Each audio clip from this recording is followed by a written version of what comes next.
Assalamualaikum, welcome back to my world. எல்லாரும் நல்லா இருக்கணும்னு கண்டிப்பா துஆ செய்றேன். இன்னைக்கு இந்த வீடியோல ரமலானுக்கு ஒரு 2 நாள் 3 நாள் முன்னாடி எடுத்த வீடியோஸ் தான் எல்லாத்தையும் ஷூட் பண்ணதெல்லாம் எடுத்து வச்சிருக்கேன். சோ இத எனக்கு எடிட் பண்ணி போஸ்ட் பண்ண டைம் கிடைக்காதனால கொஞ்சம் லேட் ஆயிடுச்சு. வீடியோவை ஸ்கிப் பண்ணாம கடைசி வரைக்கும் பாருங்க. கண்டிப்பா யூஸ்ஃபுல்லா இருக்கும்னு நினைக்கிறேன்.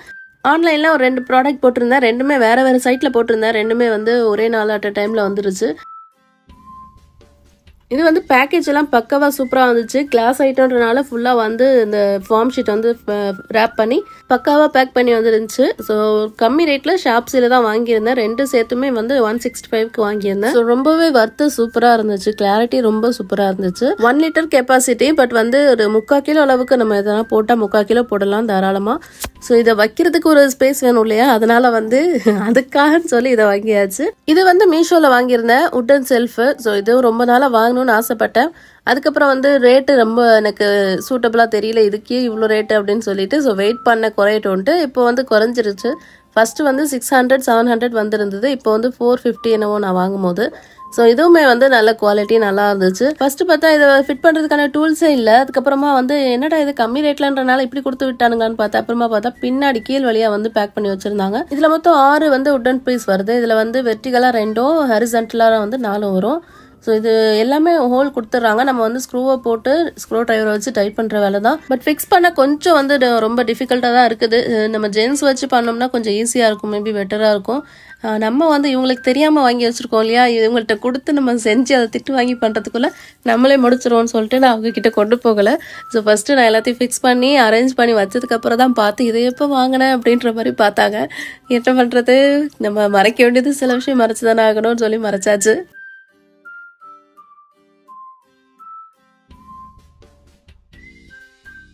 ஒரு வழியா ஒரு 1/2 மணி நேரம் போராட்டத்துக்கு அப்புறம் ஃபிக்ஸ் பண்ணிட்டு அது ஒரு டேபிள் மேல வச்சுட்டு ஃபுல்லா எல்லாத்தையும் கண்டெய்னர்ஸ்லாம் ஃபில் பண்ண வேண்டியதெல்லாம் ஃபில் பண்ணி எல்லாத்தையும் அரேஞ்ச் பண்ணி வச்சுட்டேன். அரேஞ்ச் பண்ணி வச்சதுக்கு அப்புறம் அல்ஹம்துலில்லாஹ் பார்க்க நல்லா சூப்பரா இருந்துச்சு. அதுக்கப்புறம் எடுக்கவும் ஈஸியா இருந்துச்சு. நம்ம எடுத்து யூஸ் பண்ணவும் ரொம்ப கன்வீனியன்ட்டா இருந்துச்சு.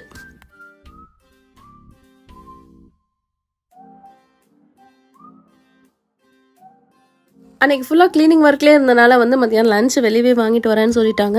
ஸோ எப்போ லஞ்ச் வாங்குறதுனாலுமே பிரியாணி தான் கொண்டு வருவாங்க. இன்னைக்கு ஃபர்ஸ்டே எல்லாரும் சொல்லிட்டோம், சாம்பார் சாதம், தயிர் சாதம், தக்காளி சாதம் தவிர வேறு எதுவுமே வாங்காதீங்க அப்படின்னு சொல்லிட்டு. ஸோ அதனால் அதையும் வாங்கிட்டு வந்திருந்தாங்க. வேலை பார்த்து அடுப்பில் இருந்தனால சமைக்கணுமான்ற மாதிரி இருந்துச்சு. அவங்களே ஃபோன் போட்டு கேட்டனால சரி நல்லதாக போச்சு வாங்கிட்டே வந்துடுங்க அப்படின்னு சொல்லிட்டு வாங்கிட்டு வந்துட்டாங்க. ஸோ மத்தியானம் லஞ்ச் எல்லாம் நல்லபடியாக முடிச்சிட்டோம்.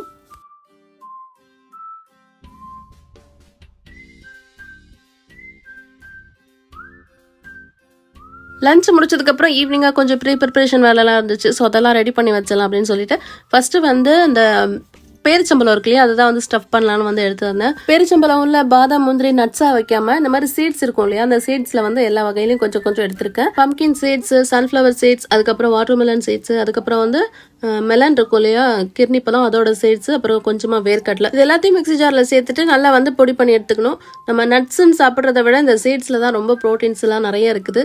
ஸோ பிள்ளைங்களுக்கும் ரொம்ப நல்லது. இதை திங்க வைக்கிறதுக்கு தான் ரொம்ப கஷ்டமா இருக்கும். ஸோ அதனால நான் என்ன பண்ணியிருக்கேன்னா இதை பொடி பண்ணி எடுத்துட்டு பேரிச்சம்பளத்தில் இருக்கிற சீட் வெளியே எடுத்துட்டு அதில் ஒரு 1/2 டீஸ்பூன் அளவுக்கு இதை ஃபில் பண்ணிட்டு நல்லா அப்படியே நீங்கள் அமுக்கி விட்டிங்கன்னா ப்ரெஸ் பண்ணிங்கனாலே க்ளோஸ் ஆகிடும். ஸோ எக்ஸஸாக இருக்கிறதெல்லாம் தட்டி விட்டுட்டு நல்லா அப்படி ப்ரெஸ் பண்ணி வச்சிடலாம். இது கொஞ்சம் சாப்பிட்றதுக்கும் கொஞ்சம் நல்லா இருக்கும். பிள்ளைங்களுக்கும் சீட்ஸ் அந்த ப்ரோட்டீன்ஸ்லாம் சேர்ந்த மாதிரி இருக்கும் அப்படின்றனால இந்த மாதிரி வச்சுருந்தேன்.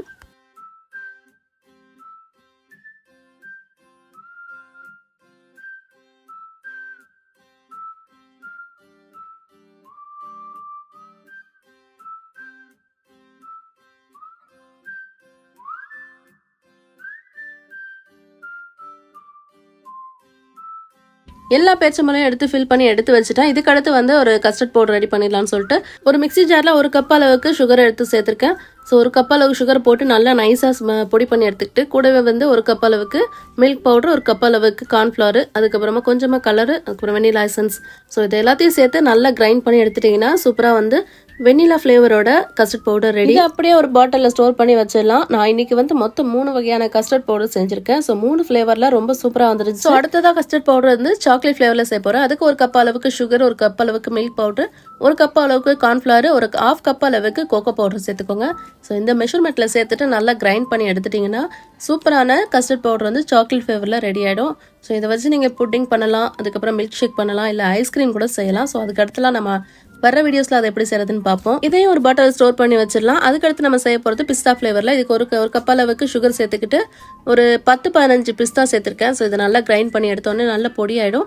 இது கூடவே ஒரு கப் அளவுக்கு மில்க் பவுடர், ஒரு கப் அளவுக்கு கார்ன்ஃப்ளவர் சேர்த்துக்கோங்க. இதை சேர்த்துட்டு பிஸ்தா ஃப்ளேவரில் உங்ககிட்ட இருந்துச்சுன்னா எசன்ஸ் ஊற்றிக்கலாம். அப்படி எசன்ஸ் இல்லைன்னா நீங்கள் கூட கொஞ்சம் பிஸ்தா சேர்த்துட்டு கலருக்கு மட்டும் க்ரீன் கலர் லைட்டாக கொடுத்துட்டிங்கன்னா போதும். ஸோ நான் பிஸ்தா ஃப்ளேவரில் எசன்ஸும் சேர்த்துட்டு அதையும் வந்து நல்லா கிரைண்ட் பண்ணி எடுத்துட்டேன். ஸோ இதுவுமே வந்து ரொம்ப சூப்பராக கலர்ஃபுல்லாக வந்துருந்துச்சு. இதையும் வந்து ஒரு பாட்டிலில் ஸ்டோர் பண்ணி வச்சுக்கிறேன்.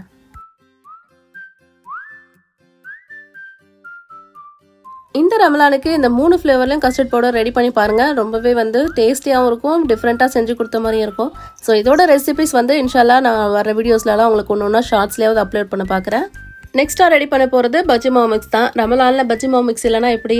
ஸோ பஜ்ஜி மாவு மிக்ஸ்க்கு ஒரு 1/2 kg அளவுக்கு கடலை மாவு, ஒரு 100 கிராம் அளவுக்கு அரிசி மாவு, தேவையான உப்பு, ஒரு 2 டேபிள் ஸ்பூன் அளவுக்கு சில்லி பவுடர், கூடவே வந்து இந்த ஐட்டத்தை சேர்த்திங்கன்னா ரொம்பவே டேஸ்டியாக இருக்கும் பஜ்ஜி. 3 டேபிள் ஸ்பூன் அளவுக்கு சிக்கன் 65 பொடி எடுத்திருக்கேன். ஸோ இதை சேர்த்திங்கன்னா வந்து ஃப்ளேவரும் நல்லாயிருக்கும், பஜ்ஜி மாவு வந்து நல்லா புசு புசு நல்லா வரும். எங்கள் வீட்டில் ஆரம்பத்துலேருந்தே நான் வந்து இந்த பஜ்ஜி மாவு செய்யும் போது இந்த 65 பொடி சேர்த்து தான் செஞ்சிட்ருக்கேன்.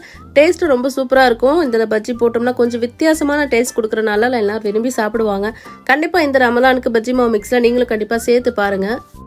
ஸோ சேர்த்து செஞ்சு பார்த்துட்டு அதுக்கப்புறம் டிஃப்ரெண்ட் எப்படி இருக்குது, டேஸ்ட் எப்படி இருக்கிறத கண்டிப்பாக கமெண்ட்டில் சொல்லுங்கள். ஸோ இந்த ப்ரிப்பரேஷனுக்கு அடுத்ததாக வந்து ஒரு 2 டேஸ்க்கு வந்து தேவையான அளவுக்கு சால்னாக்கு ப்ரிப்பேர் பண்ணி வச்சிடலாம்னு சொல்லிட்டு சிக்கனை வந்து 1 kg வாங்கி 3 வந்து டிவைட் பண்ணி வச்சுருக்கேன். அதில் வந்து இஞ்சி பூண்டு பேஸ்ட்டு, உப்பு, மிளகாத்தூள், மஞ்சத்தூள், அதுக்கப்புறம் வீட்டில் அரைச்ச மசாலாத்தூள், கூடவே வந்து ஒரு 1/2 டீஸ்பூன் அளவுக்கு கறி மசாலாத்தூள் இதையும் சேர்த்துட்டு நல்லா வந்து மிக்ஸ் பண்ணி ஒரு டப்பாவில் ஸ்டோர் பண்ணி வைக்க போகிறேன். சமைக்கவே ரொம்ப ஈஸியாக இருக்கும். அடுப்பில் சட்டியை வச்சுட்டு வெங்காயம், தக்காளி, இஞ்சி பூண்டு பேஸ்ட்டு, கருவேப்பிலை, கொத்தமல்லி எல்லாம் போட்டு நல்லா வதக்கிட்டு இந்த மிக்ஸை அப்படியே அதில் கொட்டி நல்லா வந்து வதக்கி எடுத்துட்டு தேங்காய் அரைச்சி ஊற்றுறதா இருந்தால் ஊற்றி அப்படியே கிரேவி மாதிரி வச்சிட்டோம்னா வேலை சுருக்கமாக போயிடும்.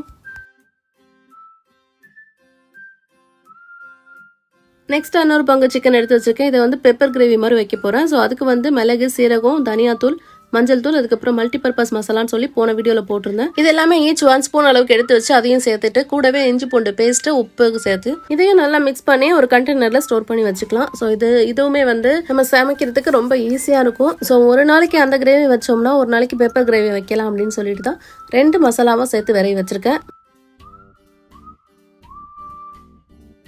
அடுத்ததாக 3வது பங்காக எடுத்து வச்சிருக்கேன். ஸோ இதில் வந்து கொஞ்சம் 65 மசாலா சேர்த்துக்கிறேன். கொஞ்சமாக உப்பு, கொஞ்சம் இஞ்சி பூண்டு பேஸ்ட்டு சேர்த்து இதையும் நல்லா விரவிட்டு இதை வந்து 2 பங்காக பிரித்து வச்சிட போகிறேன். ஸோ ரொம்ப வேஸ்ட் பண்ணிடக்கூடாது அப்படின்றனால கவனமாக செஞ்சிட்ருக்கேன். ஏன்னா ரொம்ப வேஸ்ட் ஆகிடக்கூடாது. மறுநாள் எல்லாருமே நோம்புறதுனால யாருமே திங்க போகிறது இல்லை.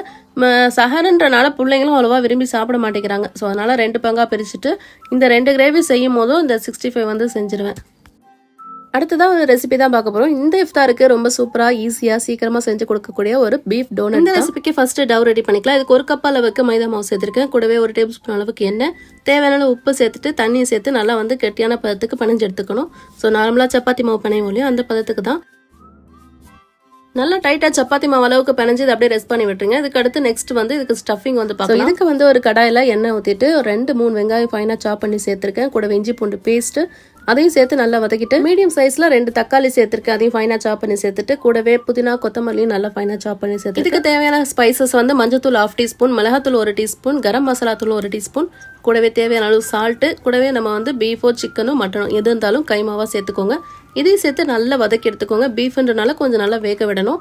ஸோ இது நல்லா வந்து ட்ரையாக வர அளவுக்கு நல்லா வதக்கி எடுத்துட்டோம்னா சூப்பராக ஸ்டஃபிங் ரெடி ஆகிடுச்சு. மாவு நல்லா ஊறி வந்திருக்கு. ஸோ இதை வந்து நல்லா வந்து ஒரு டேபிளில் போட்டுட்டு டிவைட் பண்ணி எடுத்துக்கோங்க. நல்லா டிவைட் பண்ணி எடுத்துட்டு நல்லா சப்பாத்தி மாவு அளவுக்கு நல்லா மெல்லிசா ரோலுக்கு நம்ம செய்வோம் இல்லையா அந்த மாதிரி வந்து நல்லா தேய்ச்சி எடுத்துக்கணும்.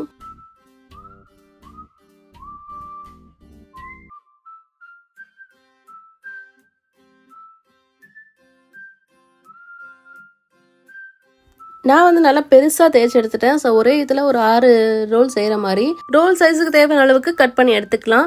இது வந்து நான் பெரிய டேபிளாக இருக்கனால நான் பெருசாக தேய்ச்சிருக்கேன். இதுவே உங்களுக்கு இந்த மாதிரி இடம் இல்லை அப்படின்னு நினைக்க நீங்கள் ஒரு பீஸ் அளவுக்கு எடுத்து வச்சு ஒரு ரோல் மாதிரி கூட செஞ்சுக்கலாம்.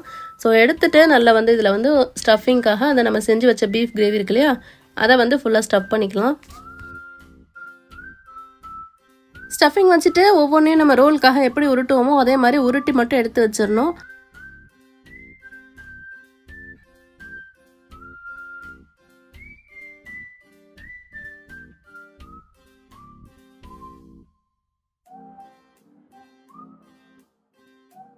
உருட்டி வச்ச ரோல்லேருந்து 1 பீஸ் எடுத்துக்கோங்க. ஸோ 2 எண்ட் இருக்கும் இல்லையா, அந்த 2 எண்டையும் சேர்த்தாப்புல வந்து ரோலை வந்து அப்படியே சுருட்டி லாக் பண்ணி விட்டுருங்க. இது வந்து கொஞ்சம் ஈரமாக இருக்கிறனால உடனே உங்களுக்கு ஒட்டிக்கும். அப்படி காஞ்ச மாதிரி இருக்குன்னா கொஞ்சம் லைட்டாக தண்ணி வச்சு ஒட்டினீங்கன்னா நல்லாவே ஸ்டிஃபாக ஒட்டிக்கும். ஸோ அவ்வளோதாங்க, ரொம்ப ஈஸியாக வந்து பீஃப் டோனட் ரெடி ஆகிடுச்சு. இதே மாதிரி நீங்கள் ஸ்டஃபிங்கை வந்து நீங்கள் சிக்கன், மட்டன், பீஃபு, பிச், எறா, முட்டைன்னு டிஃப்ரெண்ட்டான டேஸ்ட்டில் செய்யலாம். ஸோ இந்த டோனட்லாம் நீங்கள் வந்து ப்ரிப்பரேஷனாக பண்ணி வச்சிட்டிங்கன்னா உங்களுக்கு இஃப்தார் டைமில் கொஞ்சம் ஈஸியாக இருக்கும். எடுத்து பொறிக்க மட்டும் செய்யலாம். இதை வந்து ஸ்டோர் பண்ணுறதுக்கு ஃபர்ஸ்ட் லேயரில் கீழே வச்சுட்டு மேலே வந்து பார்ச்சின் பேப்பர் போட்டுட்டு அதுக்கு மேலே அடுத்தது ஸ்டோர் பண்ணுங்கள். அப்போ தான் ஸ்டிக் ஆகாமல் இருக்கும். ஸோ இந்த டோனட் வந்து கண்டிப்பாக இந்த இஃப்தாருக்கு ட்ரை பண்ணி பாருங்கள். இதை வந்து நல்லா எண்ணெய் மிதமான சூட்டில் வச்சு நல்லா சிம்லேயே வச்சு கொஞ்சம் பொறிச்சு எடுத்துட்டிங்கன்னா இஃப்தாருக்கு சூப்பராக டிஃப்ரெண்ட்டான ரெசிபியில் வந்து ஒரு டிஃப்ரெண்ட்டான ஸ்நாக்ஸ் செஞ்சு கொடுத்தது இருக்கும். பிள்ளைங்களும் வந்து விரும்பி சாப்பிடுவாங்க. கண்டிப்பாக இந்த இஃப்தாருக்கு நீங்கள் ட்ரை பண்ணி பாருங்கள். இந்த ப்ரிப்பரேஷன் பண்ண வீடியோலாம் உங்களுக்கு பிடிச்சிருக்கும், உங்களுக்கு யூஸ்ஃபுல்லாக இருக்கும்னு நினைக்கிறேன். கண்டிப்பாக இந்த ரம்லானில் ட்ரை பண்ணி பாருங்கள். இந்த வீடியோ அவ்வளோதான். இந்த வீடியோ பிடிச்சிருந்தா லைக் பண்ணி கமெண்ட் பண்ணி உங்கள் ஃப்ரெண்ட்ஸ் அண்ட் ஃபேமிலி கூட கண்டிப்பாக ஷேர் பண்ணிக்கோங்க. அப்படியே என்னோட வீடியோவை சப்ஸ்கிரைப் பண்ணி கூடவே பெல் ஐக்கானையும் கிளிக் பண்ணிக்கோங்க. அப்போ தான் நான் போடுற வீடியோஸ்லாம் கண்டினியூஸாக உங்களுக்கு வரும். தேங்க்ஸ் ஃபார் வாட்சிங்.